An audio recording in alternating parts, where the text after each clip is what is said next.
Today's show brought to you by HP. You know, I swore to myself that I would not even talk about the Super Bowl. I'd like to maybe take one moment and focus on one particular ad in the Super Bowl.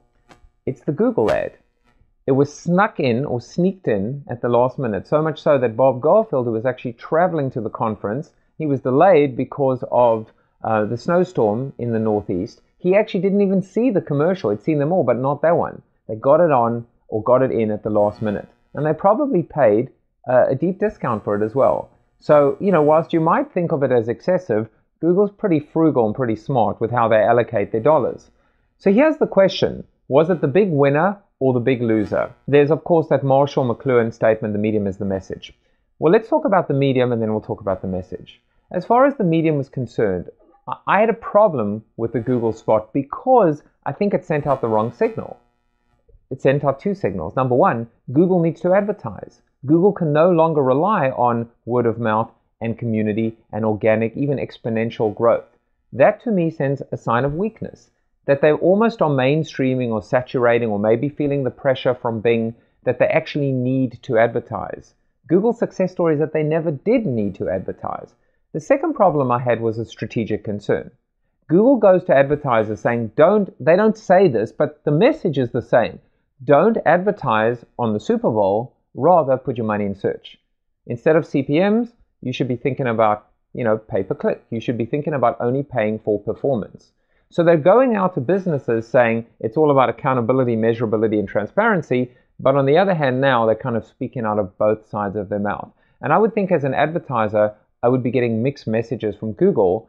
If you think about it, Google should really just need to use Google in order to advertise itself. So anyway, let's put that aside now. That's the B2B implication. Let's talk about B2C. Let's talk about the message from a creative standpoint and from a consumer-centric standpoint. In this case, I think Google was the big winner. Bob Garfield was actually saying, where was the, awe factor? There's a lot of stupid humor, appealing to the lowest common denominator, but the awe factor is the factor that always wins. The other one he speaks about is demonstration. Show the product in action. And in that regard, Google did both.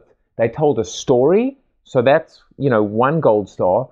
Two, they showed the product in action, showing many things about Google that the average person might not know. For example, putting in your flight number, and now you can immediately see if it's on time, etc. That's another thing. Three, it was the awe factor. Four, and I think this is a really, really important point. I love this one. It was visual. You didn't need sound. So, where's the average Super Bowl viewer? In a party, in a room with lots of people talking, people shouting, people screaming. Maybe the sound's turned down, but you could get a sense of the whole story from this very visual, basic ad. And of course, they were on strategy because where are all the images on Google? There aren't any images. There's just the big Google logo. And in this particular case, besides maps, whatever. But in this particular case, the product was the hero. The image was the product in action. And text ultimately did the talking, which is what always has done the talking for Google. So at the end of the day, I do take my hat off to the folks over at Google. Whilst from a B2B standpoint, I had concerns, from a B2C standpoint, and ultimately it's consumers like you and me that use the product.